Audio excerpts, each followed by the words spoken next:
ಕಾಂಗ್ರೆಸ್ ಸರ್ಕಾರದಲ್ಲಿ ಏನಾಗ್ತದೆ ಅಂತೇಳಿ ನನಗೇನು ಗೊತ್ತಿಲ್ಲ. ಈಗ ಅವರೇ ಹತ್ತಿರದಲ್ಲಿದ್ದಾರೆ, ಅವರಿಗೆ ಗೊತ್ತಿರ್ಬೋದು. ಅವರೇ ಮುಂದುವರಿಯಲ್ಲ. ಆದರೆ ಈ ಸರ್ಕಾರ ನಿಜವಾಗ್ಲೂ ಕೂಡ ನಮ್ಮ ಜಿಲ್ಲೆಗೆ ಬಯಲುಸೀಮೆ ಪ್ರದೇಶಕ್ಕೆ ಭಾಳ ಅನ್ಯಾಯ ಮಾಡಿದೆ.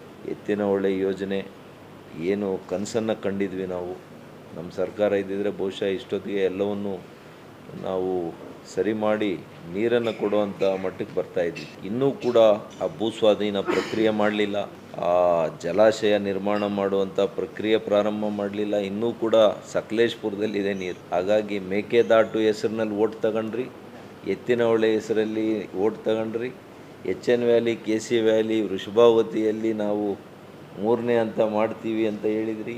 ಯಾವುದು ಮಾಡಲಿಲ್ಲ. ಜನರಿಗೆ ಬೂದಿಯನ್ನು ಎರಚಿ ಮತವನ್ನು ಕಸಿದ್ಕೊಂಡಿರೋದೇ ಇವ್ರ ಸಾಧನೆ. ತಮಿಳ್ನಾಡಿನಲ್ಲಿ ಇವರೇ ಪಾರ್ಟ್ನರ್ ಅಲ್ವಾ DMK. ಅವ್ರಿಗೆ ಹೇಳ್ಬಿಟ್ಟು ಮೇಕೆದಾಟು ಯಾಕೆ ಮಾಡಲಿಲ್ಲ? ಎಲ್ಲ ಕೂಡ ಇದನ್ನು ಜನ ಗಮನಿಸಿದ್ದಾರೆ. ಯಾವುದೇ ರೀತಿಯಲ್ಲಿ ಅಭಿವೃದ್ಧಿ ಅಂತೂ ಇಲ್ಲ ಕರ್ನಾಟಕದಲ್ಲಿ. ಇವತ್ತು ನೋಡಿ, ಆಂಧ್ರದಲ್ಲಿ ನೋಡಿ, ಪಕ್ಕದಲ್ಲಿ ನೋಡಿ, ನಮಗೆ ಎಷ್ಟು ಒಂದು ಕಡೆ ದೇಶ ಬೆಳೀತಾ ಇದೆ ಅಂತೇಳಿ ಖುಷಿ ಇರ್ಬೋದು, ಆದರೆ ನಮ್ಮ ರಾಜ್ಯಕ್ಕೆ ಬರಬೇಕಾಗಿರುವಂಥ ಯೋಜನೆಗಳೆಲ್ಲ ನೆರೆ ರಾಜ್ಯಗಳಿಗೆ ಹೋಗ್ತಾ ಇದೆ ಅಂತೇಳಿ ಎಷ್ಟು ನೋವಾಗ್ತದೆ ನಮಗೆ. ಒಳ್ಳೊಳ್ಳೆ ಕಂಪ್ನಿಗಳು ಹೋಗ್ಬಿಡುತ್ತೆ, ಲಕ್ಷಾಂತರ ಕೋಟಿ. ನನಗೆ ತಿಳಿದಿರಂಗೆ ಮೊನ್ನೆ CII ಒಂದು ಸಭೆ ಆಯಿತು ವೈಜಾಗ್ನಲ್ಲಿ. 12 ಲಕ್ಷ ಕೋಟಿ ರೂಪಾಯಿ ಒಡಂಬಡಿಕೆಯನ್ನು ಮಾಡ್ಕೊಂಡಿದ್ದಾರೆ ಚಂದ್ರಬಾಬು ನಾಯ್ಡು ಅವರು. ನಾವೇನು ಮಾಡ್ಕೊಂಡಿದ್ದೀವಿ? ಕಾಂಗ್ರೆಸ್ ಸರ್ಕಾರದಲ್ಲಿ ಏನಾಗ್ತದೆ ಅಂತೇಳಿ ನನಗೇನು ಗೊತ್ತಿಲ್ಲ. ಈಗ ಅವರೇ ಹತ್ತಿರದಲ್ಲಿದ್ದಾರೆ, ಅವರಿಗೆ ಗೊತ್ತಿರ್ಬೋದು. ಅವರೇ ಮುಂದುವರಿಯಲ್ಲ.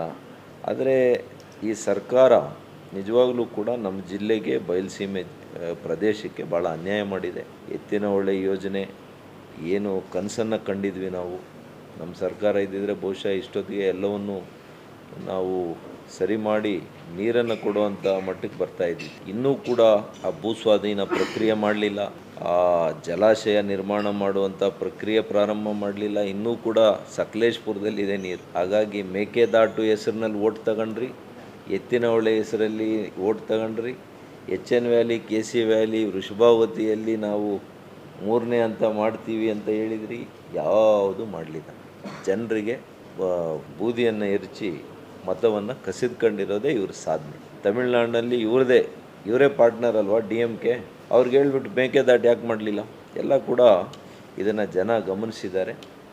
ಯಾವುದೇ ರೀತಿಯಲ್ಲಿ ಅಭಿವೃದ್ಧಿ ಅಂತೂ ಇಲ್ಲ ಕರ್ನಾಟಕದಲ್ಲಿ. ಇವತ್ತು ನೋಡಿ, ಆಂಧ್ರದಲ್ಲಿ ನೋಡಿ, ಪಕ್ಕದಲ್ಲಿ ನೋಡಿ, ನಮಗೆ ಎಷ್ಟು ಒಂದು ಕಡೆ ದೇಶ ಬೆಳೀತಾ ಇದೆ ಅಂತೇಳಿ ಖುಷಿ ಇರ್ಬೋದು, ಆದರೆ ನಮ್ಮ ರಾಜ್ಯಕ್ಕೆ ಬರಬೇಕಾಗಿರುವಂಥ ಯೋಜನೆಗಳೆಲ್ಲ ನೆರೆ ರಾಜ್ಯಗಳಿಗೆ ಹೋಗ್ತಾ ಇದೆ ಅಂತೇಳಿ ಎಷ್ಟು ನೋವಾಗ್ತದೆ ನಮಗೆ.